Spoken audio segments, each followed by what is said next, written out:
Right. So with any form of my training philosophy, I'm really into the idea of being a minimalist. Getting your bases covered over fewer movements is the most effective route Sure. because if you're able to improve 50% on exercise with just a handful of exercises, that's going to build your strength way more than improving by 10% on 100 different exercises. Right, right, Because if you build strength on a push up, it's going to carry over to several different movements. right. So I recommend really honing the training down. So for bodyweight exercises, I love push up variations and progressions, handstand push up progressions, like the pull up progressions into like assisted one arm pull ups. I really like the pistol squat progressions. Um, Stuff like back bridging, hip bridges, back bridges, Right, right. wall walking, stand to stand back bridges, unreal for developing awesome flexibility, injury proofing the back, staying very limber and agile, and then I really like building up like the hanging leg raises into even stuff like the front lever pulls. Sure. So those are definitely the exercises that I really like to utilize. I don't really use too many different bodyweight variations. I keep it really simple. Possibly one of my favorite bodyweight exercises are handstand push-ups. Me too. Yeah, just absolutely awesome to Yeah. do.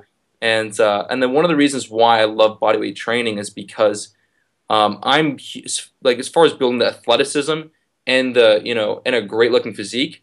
Relative strength is so important. The strength that you have relative to how much you weigh, Right. and bodyweight movements is a direct test of that very skill.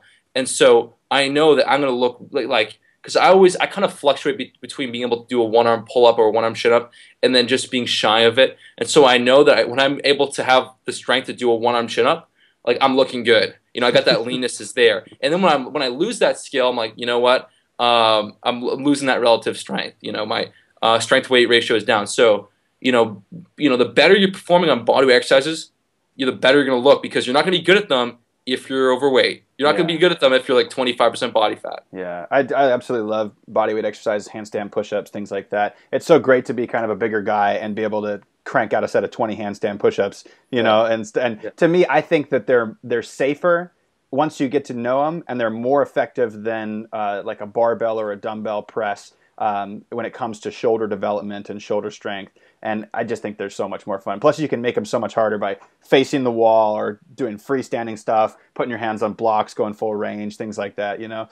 So you seem to do something that most people don't do very well, and that is bridge the gap between developing strength with weights and developing strength with bodyweight exercises. What is the easiest and most, let's say, torn down way that we can tell people that they can do the same thing?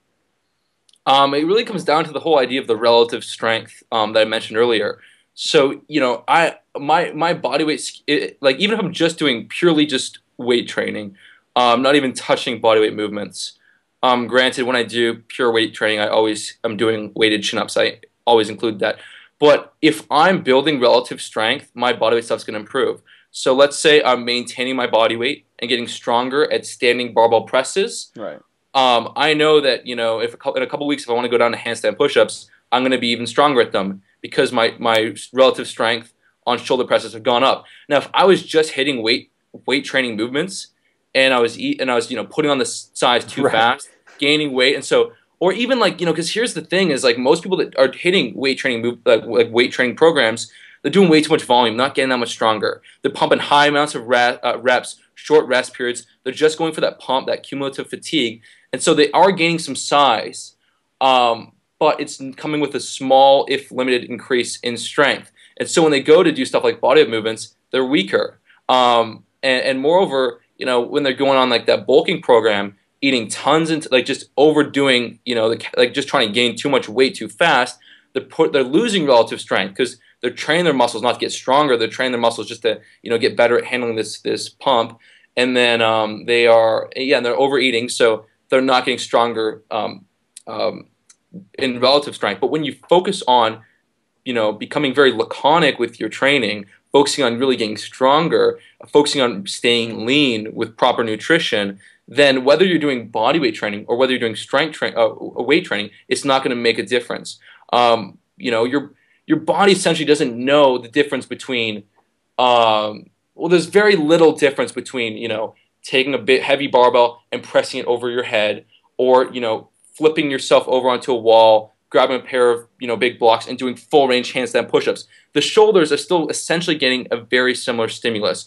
So, you know, if you can, the more, you know, the better you are doing those full range handstand push-ups, the more theoretically you should be able to shoulder press. Now, there's technical variances, but as long as you have the technicality of those two different exercises, they can both improve, whether you're working on this one or that one. Right, right.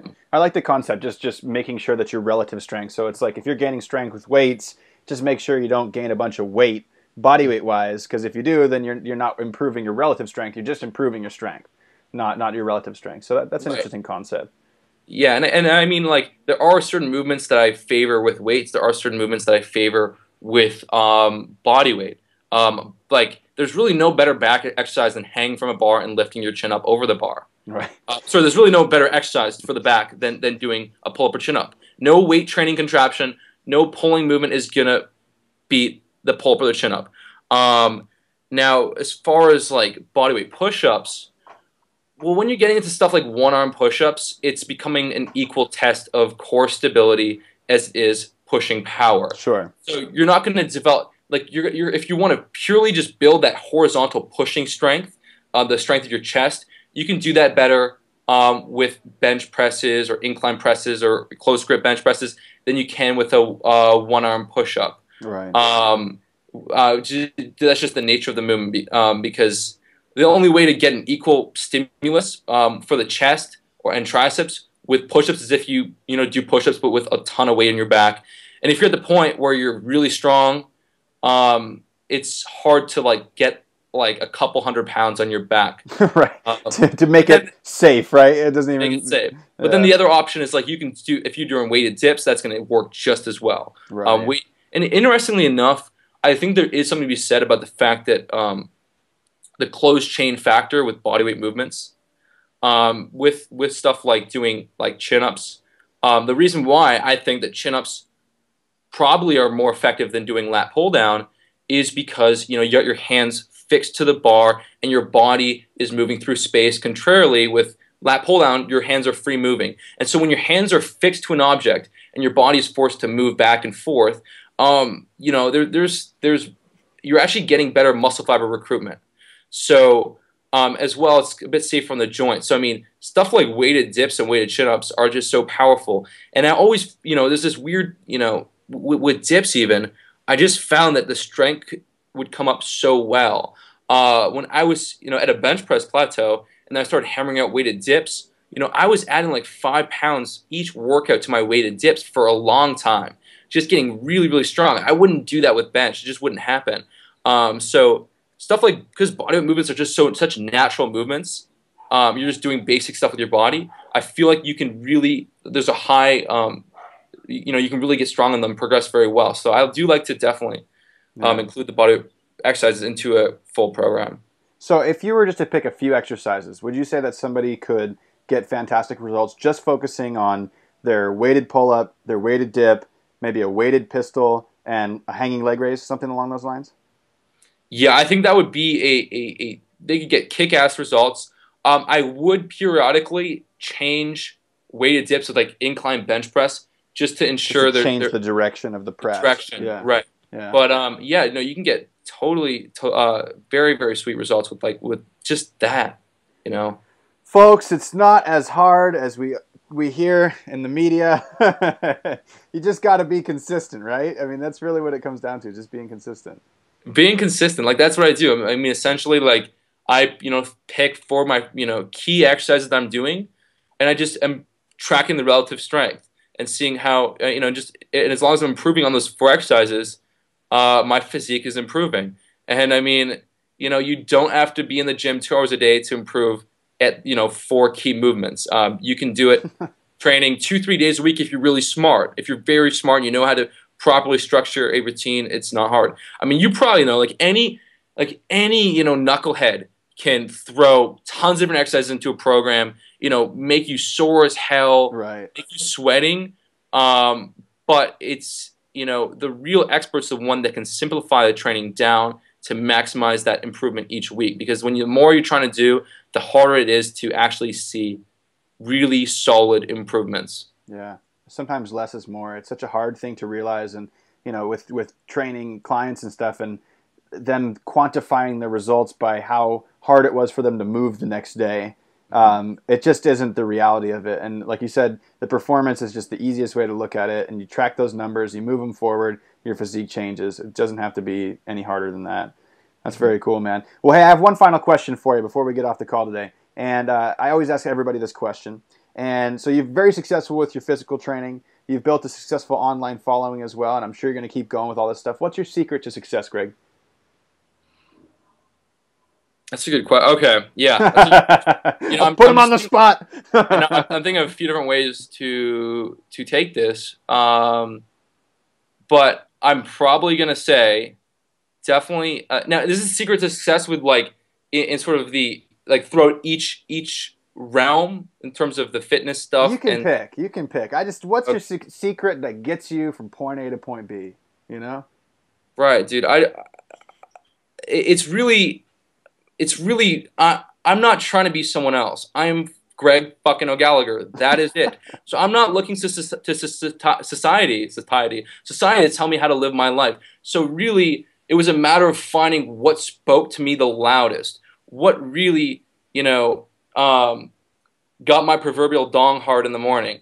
And it was, so, I mean, the fitness stuff was so powerful. And you know what? I didn't really, and just because I created, my own approach, sure, you look at what other people are doing and you pull from that and, you create something that's your own, like the whole Bruce Lee saying, but, I just